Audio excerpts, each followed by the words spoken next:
Assalamualaikum warahmatullahi wabarakatuh. Salam sejahtera bagi kita semua. Shalom, Om Swastiastu, Namo Buddhaya, salam kebajikan. Perkenalkan, saya Lulut Mutahara, dosen tetap pada program studi Sains Data Institut Teknologi Sumatera. Video ini merupakan bagian dari pernyataan diri dosen dalam unjuk kerja Tridharma Perguruan Tinggi bidang pengajaran sebagai salah satu syarat sertifikasi dosen. Pada video kali ini, saya akan mempraktikkan proses pembelajaran pada mata kuliah pemrosesan bahasa alami, yaitu mata kuliah pilihan dengan bobot 2 SKS dengan kode SD2532022. Selamat menyaksikan. Mata kuliah pemrosesan bahasa alami ini merupakan mata kuliah pilihan yang secara garis besar membahas konsep, metode, dan teknik komputasional untuk mengolah, memahami, menganalisis, dan menghasilkan bahasa alami dalam berbagai bentuk dan bahasa. Materinya mencakup teks preprocessing, representasi teks, klasifikasi teks, information retrieval, analisis sentimen, topik modeling, serta natural language generation. Pembelajaran dilaksanakan melalui ceramah interaktif atau kajian konsep, studi kasus, diskusi kelompok, praktik pemrograman, presentasi mahasiswa, dan problem-based learning dengan memanfaatkan data bahasa Indonesia, bahasa daerah, dan bahasa lainnya. Pada akhir perkuliahan, mahasiswa diharapkan mampu mengembangkan solusi inovatif berbasis NLP untuk mendukung penyelesaian berbagai permasalahan sosial, budaya, pelayanan publik, pendidikan, kesehatan, pariwisata, dan teknologi, khususnya yang relevan dengan konteks wilayah Sumatera. Bahasa alami dalam natural language processing adalah bahasa yang digunakan manusia untuk berkomunikasi sehari-hari, baik dalam bentuk tulisan maupun ucapan. Kurikulum mata kuliah ini didesain berbasis outcome based education untuk memenuhi capaian pembelajaran lulusan program studi, di mana CPL atau capaian pembelajaran lulusan yang digunakan itu ada 5. Yang pertama yaitu CPL 07, mampu mengidentifikasi masalah pada domain spesifik, mempersiapkan data dan menganalisis data skala besar dan menginterpretasikannya, serta membangun dan menerapkan model data ke dalam lingkungan operasional. CPL kedua yaitu mampu mengidentifikasi, memformulasikan, dan menganalisis serta menyelesaikan masalah computing yang kompleks dalam melakukan pekerjaan secara profesional di bidang sains data. CPL yang ketiga yaitu CPL 09 yaitu mampu merancang dan mengimplementasikan arsitektur manajemen data baik berupa database, data warehouse atau sistem pemrosesan data berskala besar, serta menerapkan teknik pengamanan data yang sesuai dengan kebijakan keamanan dan privasi data. CPL yang keempat ada CPL 10 yaitu mampu memilih dan menerapkan metode, sumber daya, alat komputasi modern standar industri yang sesuai untuk aktivitas praktik sains data. Yang terakhir yaitu CPL 11 yaitu mampu mengevaluasi dan beradaptasi pada penggunaan metode baru pada big data terhadap permasalahan yang dinamis dan memberikan solusi yang sesuai khususnya permasalahan Sumatera. Capaian pembelajaran mata kuliah atau yang disebut CPMK terdiri dari 5 CPMK. Yang pertama, CPMK 075 yaitu membangun model data menggunakan teknik mesin learning yang sesuai dengan dataset yang tersedia. Yang kedua, CPMK 082 memformulasikan permasalahan computing yang kompleks dalam melakukan pekerjaan secara profesional di bidang sains data. CPMK yang ketiga yaitu CPMK 092 mengimplementasikan arsitektur manajemen data sesuai dengan desain arsitektur data menggunakan teknologi yang tepat. CPMK selanjutnya yaitu CPMK 102 menerapkan metode sumber daya alat komputasi modern standar industri yang sesuai untuk aktivitas praktik sains data. Yang selanjutnya CPMK 112 yaitu beradaptasi pada penggunaan metode baru pada big data terhadap permasalahan yang dinamis dan memberikan solusi yang sesuai khususnya permasalahan Sumatera. Mata kuliah ini diajarkan dalam 16 kali pertemuan. Untuk pertemuan ke-8 adalah UTS, sedangkan pertemuan 16 adalah UAS. Pelaksanaan perkuliahan menggunakan pendekatan student centered learning secara luring. Untuk metode pembelajaran yang digunakan antara lain ceramah interaktif atau kajian konsep, studi kasus, diskusi kelompok, praktik pemrograman, presentasi mahasiswa, dan problem based learning. Pada video ini, saya menampilkan rekaman pertemuan ketiga dengan CPMK 075, yaitu membangun model data menggunakan teknik machine learning yang sesuai dengan dataset yang tersedia didukung dengan CPL 07. Dengan sub CPMK-nya yaitu mahasiswa mampu menerapkan tahapan teks pre-processing pada teks biomedis serta mengevaluasi pengaruhnya terhadap makna dan kualitas data yang dihasilkan. Dengan kajian berupa pra-pemrosesan teks, yaitu tokenisasi, penghapusan tanda baca, lower casing, normalisasi, stop removal, stemming, dan rematisasi, maka dan yang nantinya juga diterapkan pada studi kasus pada teks kimia dan biomedis. Pada pertemuan ini juga, mahasiswa akan mendapatkan pengalaman belajar berupa aktivitas praktik, yaitu melakukan pra-pemrosesan terhadap contoh laporan pemeriksaan EEG atau teks biomedis menggunakan Python. Kemudian membandingkan keluaran sebelum dan sesudah tokenisasi, normalisasi, penghapusan stop word, dan stemming atau rematisasi.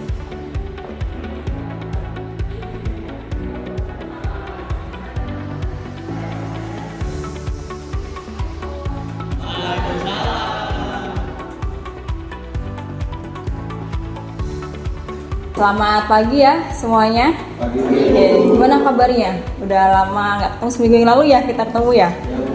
Oke, masih ingat nggak ya kira-kira materi minggu lalu? Sebelum kita masuk ke pertemuan 3, nanti ada agenda kita review sedikit ya dari pertemuan 1 dan pertemuan kedua. Karena pada pagi hari ini kita akan membahas ya pra-pemrosesan teks. Namun sebelum kita masuk ke perkuliahan, ada baiknya kita berdoa terlebih dahulu menurut agama dan kepercayaan masing-masing. Berdoa dipersilahkan. Amin, berdoa selesai. Oh ya, sebelum masuk ke sini, ini teman-teman mahasiswa tolong untuk scan ya barcode kehadiran di Siakas seperti biasa supaya nanti teman-teman bisa dianggap hadir ya dalam perkuliahan minggu ketiga ini. Sudah? Ada yang mengalami kesulitan? Tidak terbaca barcode-nya? Aman ya? Oke, aman. Kalau gitu kita langsung ke materi untuk sesi kali ini, yaitu kita akan masuk di pertemuan ketiga yang membahas kaitannya dengan pra-pemrosesan teks. Oke, ada yang tahu arti pra-pemrosesan teks atau dalam bahasa Inggrisnya pre-processing text? Sebelum kita masuk ke ini, apa? Ada yang bisa memberikan pendapat? Ya, bilang. Kalau dari istilah bahasanya itu dari filosofinya ya berarti semua sebelum tahapan teks itu ingin dipakai, jadi kita harus dipersiapkan terlebih dahulu di mana teks-teks tersebut akan mau dipakai. Jadi kayak ada pembersihan atau filterisasi dan lain-lain. Oke, betul ya yang dikatakan bilang bahwa pra-pemrosesan teks itu adalah suatu proses yang kita mengolah teks itu dan akan nantinya menghasilkan vektor numerik. Jadi harus diolah dulu karena kan banyak menghasilkan data-data yang masih mentah ya. Oke, bagus Gilang, terima kasih atas jawabannya. Nah, ini kita review sedikit terkait materi minggu kedua. Di minggu kedua kita belajar pengertian dari suatu token itu dinyatakan dalam satu kata itu apa? Ada yang masih ingat tidak? Definisi satu kata itu apa? Sebelum ke tokenisasi. Apa definisi kalau misalkan in Indonesian language ya, misalkan saya menyukai NLP, rasa. Oke, saya rasa apa? Kalimat itu bentuk utuh dari beberapa kata. Jadi kata itu apa? Unit terkecil dari suatu kalimat. Ya, tapi kita juga harus ingat bahwa perbedaan dalam mendefinisikan kata itu berbeda-beda. Kalau kita mendefinisikan satu kata dalam bahasa itu kan dipisahkan oleh apa? spasi, ya tidak? Kalau misalkan bahasa Cina, kelihatan tidak spasinya di mana? Bahkan beberapa kan Cina juga punya beberapa bagian bahasa ya, ada yang Peking lah, ada yang Hongkong, itu juga berbeda-beda tuh menafsirkan spasi itu letaknya di mana. Bahasa Arab apakah terpisah antara satu kata dengan kata yang lain? Tidak, ya. Jadi setiap bahasa itu punya uniqueness sendiri, gitu. Sehingga kita harus bisa memahami ya terkait mana sih disebut sebagai kata, karena itu akan sangat mempengaruhi hasil pembahasan yang kita lakukan. Terutama kita mementokenisasi apa. Nanti tokenisasi itu ada beberapa jenisnya ya, tergantung kebutuhan kita untuk menganalisis teks tersebut ke tujuan apa, ya. Oke, nah dalam teks biomedis tantangannya itu bisa muncul karena contoh beberapa kata seperti EEG, COVID-19. Kalau misalkan kita perlakukan dia sebagai lowercase, EEG akan berubah jadi apa? EEG tapi dia tidak kapital. Sedangkan EEG yang kecil dengan EEG yang besar dikhawatirkan itu ketika kita samakan dia punya persepsi yang berbeda. Sehingga ini tetap kita pertahankan nih istilah-istilah biomedis seperti ini. Kemudian COVID-19 ini ada apa?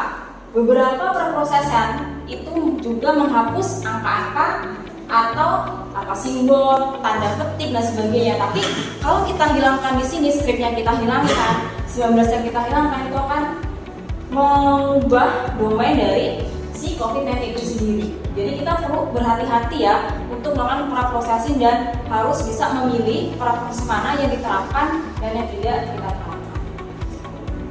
Oke, nah balik lagi ya, di bagian NLP ini merupakan singgungan dari matematika, linguistik, dan computer science gitu. Jadi ini tidak terlepas dari ketiga domain ini sehingga melahirkan namanya NLP ya, ini sudah dibahas pada pertemuan 1. Oke, nah untuk apa sih Bu sebenarnya preprocessing? Ya tadi sudah dijawab juga oleh teman kita Gilang bahwa hasil preprocessing itu nanti bisa digunakan mesin untuk mengolah ke berbagai tujuan. Ya, menurut kalian bisa tidak mesin itu mengolah teks mentah? Tidak bisa. Ya harus berupa unit-unit kode. Nah sebelum masuk ke unit kode dia harus dibersihkan dulu. Harus punya suatu karakter khusus sehingga nantinya bisa dikenali oleh mesin sebagai unit kode yang berbeda ya. Oke, nanti tujuannya bisa parsing, name entity recognition, sentiment analysis, machine translation atau language modeling seperti GPT ya, lama dan lain sebagainya. Ini harus melewati preprocessing.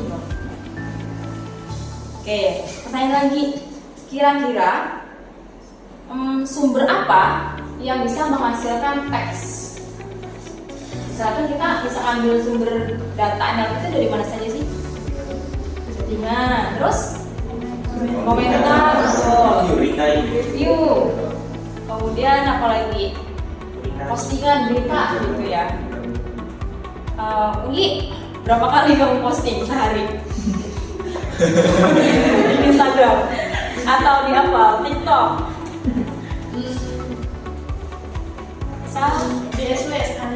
Sekali. Terus habis itu yang lama lah jangka waktunya, misalkan lebih dari 24 jam. Posting komentar mungkin ya, kita menggunakan username yang tidak paling komentar ke orang-orang lain dekat account gitu ya. Nah itu juga menghasilkan data yang juga perlu kita lakukan preprocessing. Kita tidak bisa telan mentah langsung masuk nih kamu ke mesin gitu ya, yang sekarang biasa kita pakaikan ada apa mesin learning ya, kemudian deep learning dan sebagainya. Kaitannya dengan biofisika komputasi, di mana NLP ini mampu membantu mengolah informasi tekstual biomedis. Jadi biomedis tidak hanya kita berkaitan dengan listrik ya, sinyal listrik, tapi juga bisa berupa catatan dari pasien. Ya nanti bisa misalkan chatbot juga dari rumah sakit itu kan kaitan dengan medis. Nah ketika kita menggunakan yang EEG besar diproses, itu juga harus akhirnya tetap harus EEG, tidak boleh berubah ke yang lain gitu ya. Oke. Nah, kenapa sih gitu ya? Ini ada jembatan antara NLP dan biofisika komputasi gitu ya. Dimana tadi sudah dijelaskan bahwa biofisika komputasi itu tidak hanya mengolah sinyal numerik atau listrik, tapi juga bisa mengolah berbagai teks yang tidak terstruktur. Kalau dibandingkan data yang terstruktur sama tidak terstruktur, banyakkan yang mana? Tidak terstruktur, gitu ya, karena ini kaitannya dengan perkembangan dari internet, media sosial, gitu, masukkan data-data banyak sekali yang tidak terstruktur, sehingga kalau kita main ke domain dari biomedis ya, itu juga akan sangat diteliti gitu ya preprocessingnya. Oke, nah jadi intinya dari preprocessing kita akan menghasilkan output tekniknya adalah token. Token nanti kita akan fitur extraction ya, entah dengan ngram, PDF atau apapun, baru nanti kita minta bantuan mesin learning atau deep learning ya, atau model-model pembelajaran lainnya lah gitu. Oke. Nah ini sedikit cuplikan ya terkait video. Pernahkah kamu memberikan instruksi ke device yang kamu miliki Bisa seperti dilihat. Hai Alexa atau Kalau industri mereka. Biar mesinnya paham. Oke, karena biar mesinnya paham. Karena tadi mesin tidak bisa langsung mengolah kata atau bahasa. Ya, dan di NLP itu sendiri yang dianggap sebagai bahasa alami itu tidak hanya berupa teks ya, tapi suara, ucapan, ejaan itu juga masuk ke ranah NLP. Sehingga sebenarnya kalau kita masuk ya ke ranah beneran NLP, itu sebenarnya banyak yang secara fundamental itu lumayan sulit ya, terutama di linguistiknya. Misalkan nih, orang Indonesia kan punya berbagai dialek ya. Nah, dialek, misalkan saya menulis teks dengan saya berbicara, itu bisa saja penyampaiannya berbeda ya maknanya. Gitu. Jadi kalau misalkan bahasa yang digunakan adalah bahasa suara, kita juga harus mengenali nih intonasi seseorang itu artinya apa. Karena intonasi orang misalkan apa ya, Batak dengan Jawa itu nanti juga bisa berbeda kan, padahal ketika ditulis sama gitu. Jadi sentimennya juga bisa berbeda. Ada beberapa referensi yang menggunakan dasar buat tokenisasi bisa di akhir atau di awal gitu ya. Jadi sebenarnya boleh dibolak-balik tergantung kebutuhannya. Kalau tokenisasi sendiri di sini apa? Memecah teks menjadi unit yang lebih kecil. Teks ya, bukan kalimat yang dipecah. Teks itu bisa satu kalimat, bisa satu paragraf, bisa satu halaman, satu buku. Jadi kita tergantung, oh misalkan saya mau mentokenisasinya, outputnya harus word tokenization. Berarti dari sekumpulan kalimat itu akan berubah menjadi kata. Jadi misalkan saya suka belajar NLP, nanti akan dipecah jadi saya suka belajar NLP. Ya, tapi kalau misalkan yang saya mau tokenisasi itu adalah sentence ya, sentence tokenization, berarti dari kalimat itu akan dipecah menjadi dari paragraf dipecah menjadi ya, atau juga frase. Frase misalkan nanti saya menyukai NLP saya. Jadi nanti akan berubah saya menyukai baru NLP gitu. Jadi diubah ke kata gitu ya. Jadi tergantung apa word, karakter atau subwords ya, bagian dari si kata. Misalkan di sini ada contoh EEG pasien menunjukkan spike wave discharge selama 3 detik. Nah, di sini spike wave ini tidak langsung kita pecah. Tidak spike, tidak wave. Karena itu satu kesatuan istilahnya utuh. Jadi kalau nanti kita pecah spike, wave, nanti ketika dikumpulkan misalkan habis ini kita menggunakan TF-IDF, spike itu adalah satu unit token sendiri, wave adalah satu unit token sendiri. Jadi nanti akan berbeda ketika kita menggabungkan spike spasi wave ya. Jadi ini harusnya tidak dihapus ketika nanti di di stopword removal atau di bagian remove punctuation ya. Gitu. Next lagi ini teks normalisasi ya. Teks normalisasi itu ada beberapa bagiannya ya. Jadi teks normalisasi itu ada bagian lower casing. Intinya normalisasi adalah membuat penyamaan, menormalkan teks gitu ya, dalam bentuk apa? Lower casing, menghapus tanda baca ataupun stemming dan tematisasi gitu. Oke. Nah, kita akan bahas satu-satu misalkan lower casing ya, mengubah semua huruf menjadi kecil ya. Tadi saya sebutkan bahwa tidak semuanya kita harus ubah ke dalam huruf kecil ya, karena kalau semua huruf kecil nanti ada makna yang berbeda gitu ya, terutama untuk hal-hal yang spesifik domain. Menghapus tanda baca dan angka ini juga opsional, karena kalau misalkan kita ngomongin dosis, saya harus minum obat 3 kali sehari, 3-nya kalian hapus karena bilangnya menghapus tanda baca dan angka Bu, angkanya dihapus, nanti tidak ada makna khususnya. Saya apa tadi minum obat dosisnya sehari, 3-nya dihapus kan, jadi kan dia hilang gitu makna pentingnya gitu ya. Jadi kita juga harus memilih gitu ya. Kalau bahasa Inggris biasanya adalah be and is ya, tapi ini juga penting ya, is itu kan menunjukkan bahwa to-be adalah present tense ya. Kalau yang lain kan dia was, were gitu ya, jadi itu juga sebagai penunjuk waktu. Oke, intinya sebenarnya kenapa sih dalam konteks normalisasi bertujuan untuk mengurangi variasi yang tidak diperlukan. Jadi supaya teksnya itu tidak banyak hal-hal yang noise, betul. Saya menghilangkan noise. Oke, kemudian ini ya tadi di dalam normalisasi ada beberapa bagian ya, lower case. Habis itu apa? Stop word, stemming sama normalisasi gitu ya. Ini ada beberapa contoh teks lower case. Kalau yang tidak kaitannya dengan domain ya aman, tapi ada kesulitannya ketika kita menerapkan lematisasi dalam bahasa Indonesia. Kenapa? Oke, itu katanya sebenarnya ke arah pembakuan bahasa ya. DK jadi enggak. Itu ada di kamus sastrawi. Jadi sudah ada list-listnya. Kalau enggak jadi tidak EDK ini. Tapi kalau tidak ada kita perlu menambahkan secara manual. Kesulitannya sama. Belum terlalu banyak atau belum terlalu kuat nih kamus lematisasi dalam bahasa Indonesia. Sebenarnya ada namanya stanza ya. Jadi ketika kita lematisasi kita panggil si every stanza itu. Kalau dia teksnya bahasa Indonesia, kalau teksnya bahasa Inggris itu sudah ada kamus lematisasinya.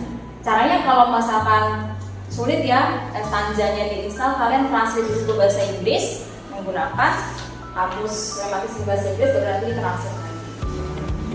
Nah, kenapa? Karena kita belum terlalu banyak keperluan mungkin ya. Jadi karena bahasa Indonesia itu kan cenderung waktu ya udah pakainya sekarang nanti akan datang, tidak terlalu mempengaruhi si bentuk katanya.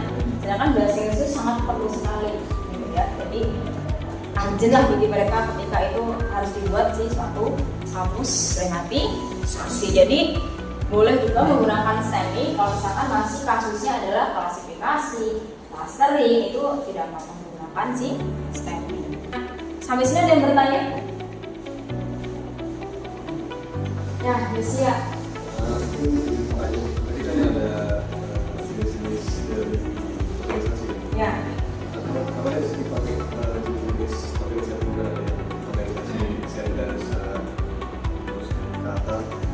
Apa sih yang organisasi sebenarnya yang digunakan? Maksudnya tujuannya mau apa gitu ya?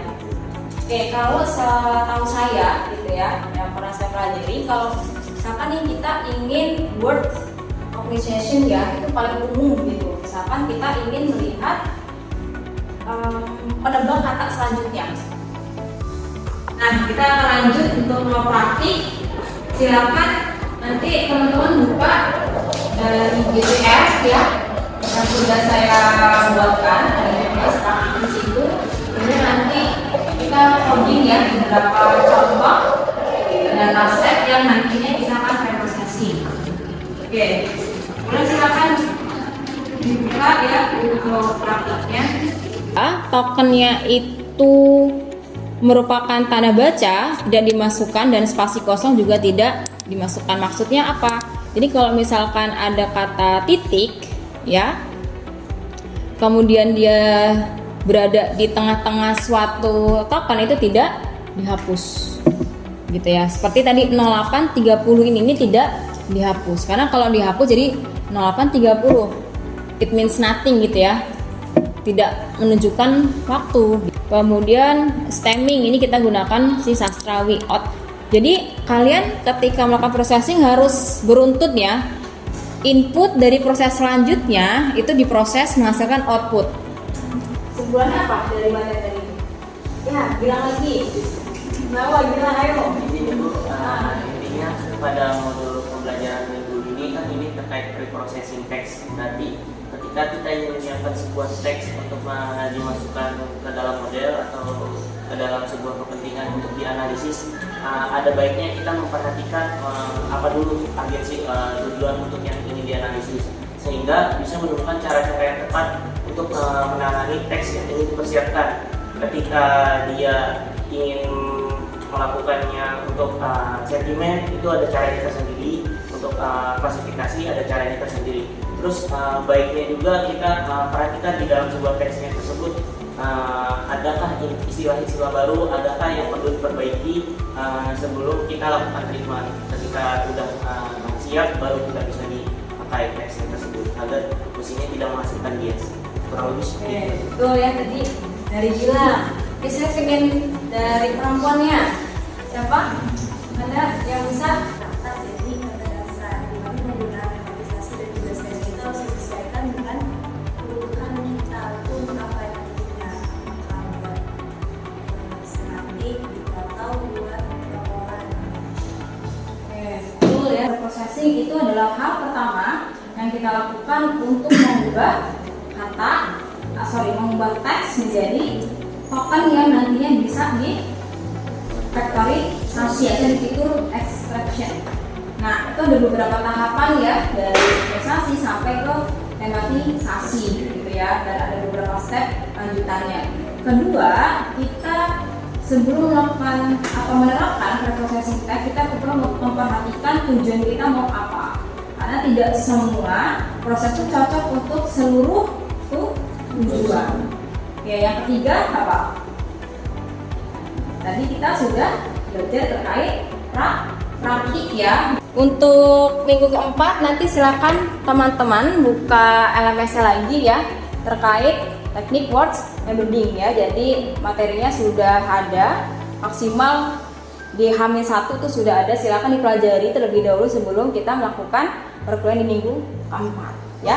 Dan ada satu tugas lagi terkait prosesan ya. Nanti di sana kalian mengerjakan ya beberapa tugas yang akan dinilai adalah bagaimana cara kalian menjabarkan dari definisi, kemudian bagaimana menghubungkan antara studi kasus dengan analisis, kemudian nanti tujuan mau apa. Itu ada asesmen penilaiannya, silakan nanti dibuka. Pengumpulannya itu adalah H+5 setelah hari ini ya, silakan. Dan nanti tidak ada toleransi keterlambatan, jadi harap untuk mengerjakannya secara tepat waktu. Oke. Habis ini ada yang mau ditanya lagi sebelum kita tutup? Oke, cukup ya. Kalau tidak ada, kita akhiri. Sebelumnya silakan untuk membereskan peralatan, buku, laptop atau apapun itu, supaya nanti ketika kita berdoa bisa lebih khusyuk ya. Sebelum mengakhiri perjumpaan kita pada minggu kali ini, minggu ketiga, kita berdoa dulu supaya apa yang kita pelajari tadi bermanfaat ya bagi kita dan halayak umum. Berdoa dipersilakan.